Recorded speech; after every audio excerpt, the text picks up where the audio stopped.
Shalom, selamat pagi saudaraku, bertemu kembali dalam Morning Break. Pagi ini ada satu kisah menarik yang akan kita bahas, yaitu Yohanes pasal 11 tentang kisah kebangkitan Lazarus. Saudara, pernah nggak saudara alami saudara berdoa untuk satu pergumulan dan pergumulan itu tidak selesai? Semakin saudara berdoa, saudara merasa seolah-olah sorga menutup telinganya dengan saudara. Saudara sudah semakin lama saudara berdoa, seolah-olah Bapa Sorgawi tidak mendengar doa saudara. Seolah-olah Tuhan tidak peduli dengan beban saudara.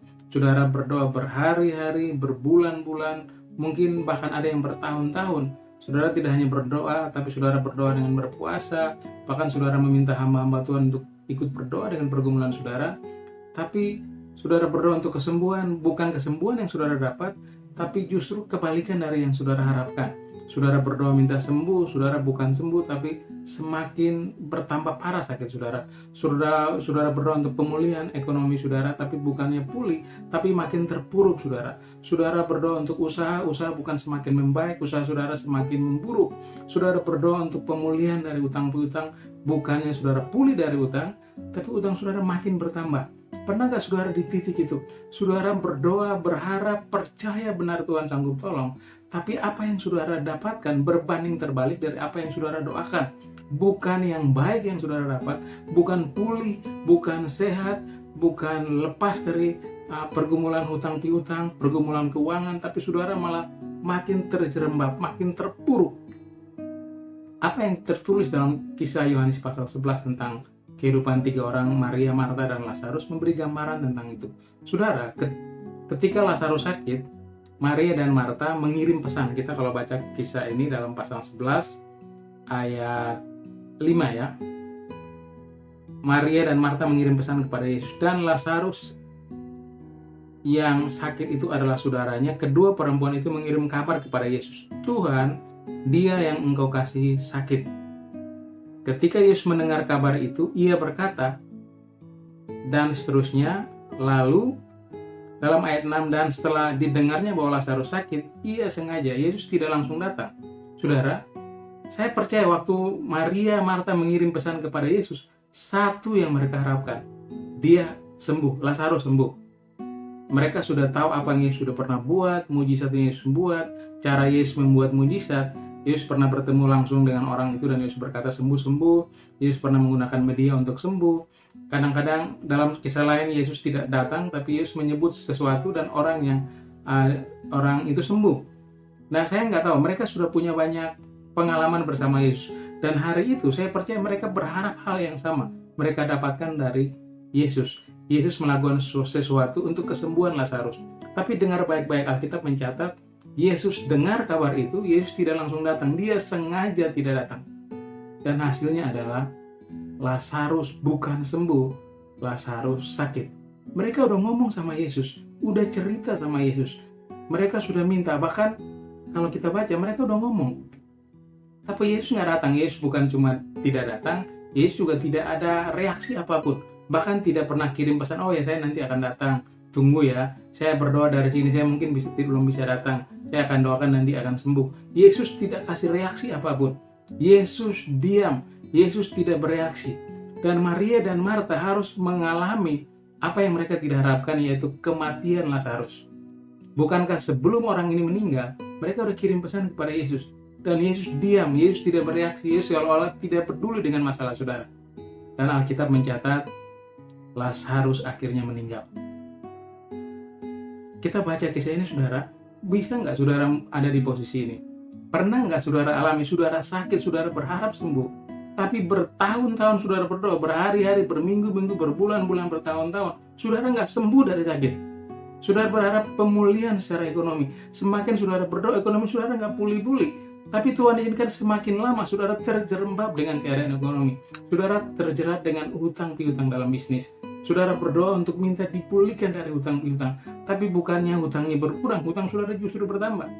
Keadaan yang saudara harapkan bukan menjadi nyata, tapi kebalikan dari itu yang saudara dapat. Sementara saudara berdoa, saudara meminta kepada Tuhan. Tuhan seolah-olah menutup telinga dengan doa saudara. Tuhan seolah-olah tidak peduli dengan masalah saudara. Tuhan seolah-olah tidak mau tahu dengan apa yang saudara alami.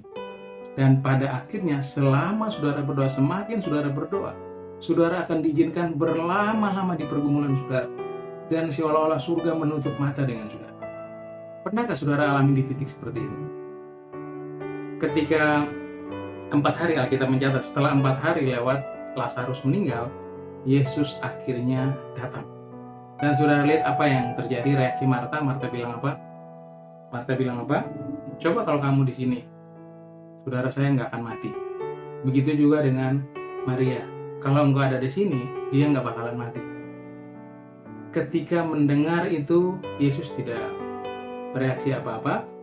Yesus tidak tidak menyebut alasan apapun, tapi Yesus minta mereka di mana Lazarus dikuburkan, lalu mereka menuju kuburannya, dan Yesus juga tidak langsung membangkitkan dia. Saudara lihat ya, yang Yesus lakukan adalah Yesus sedih. Dia sedih dan dia menangis.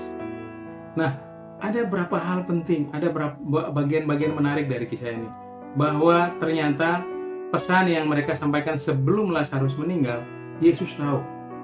Dan ketika Lazarus harus meninggal dan mereka bersedih, Yesus ikut sedih. Yesus tahu betul penderitaan mereka.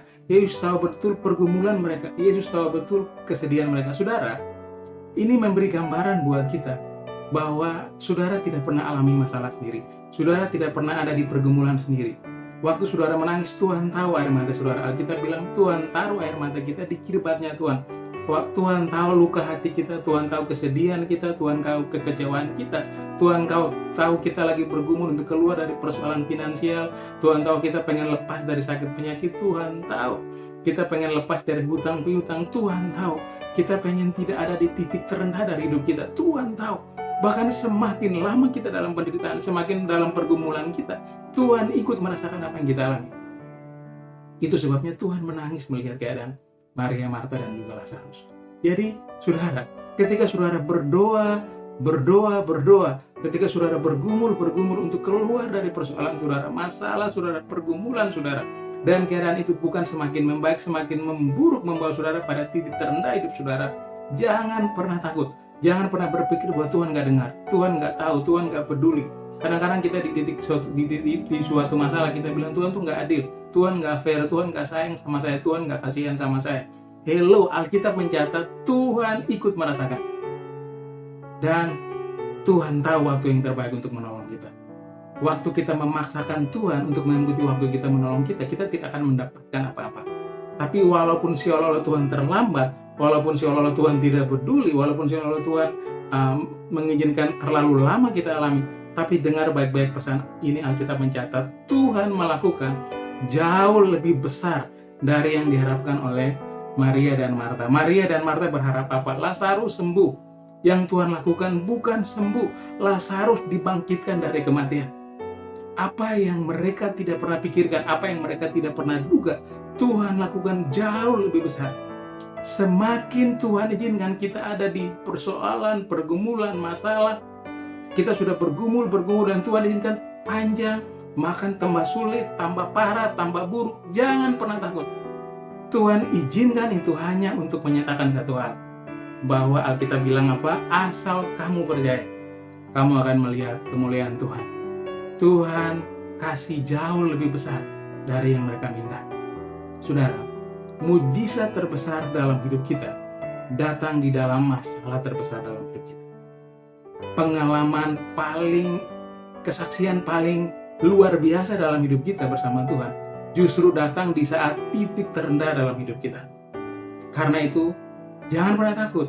Waktu doa saudara belum dijawab, sementara saudara minta sembuh, penyakit saudara belum sembuh, saudara minta pulih secara finansial saudara belum pulih, saudara minta pulih dalam keluarga dan itu belum dipulihkan, Tuhan izinkan saudara bukannya lepas dari hutang tapi mungkin nambah hutang saudara, sementara saudara setia, saudara berdoa, saudara berharap, percaya Tuhan sanggup tolong, Tuhan pasti tolong. Jangan pernah takut.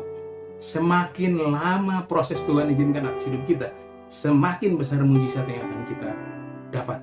Jadi Tuhan bisa kasih jauh lebih banyak, jauh lebih besar dari yang kita harapkan, dari yang kita duga. Kita mencatat apa?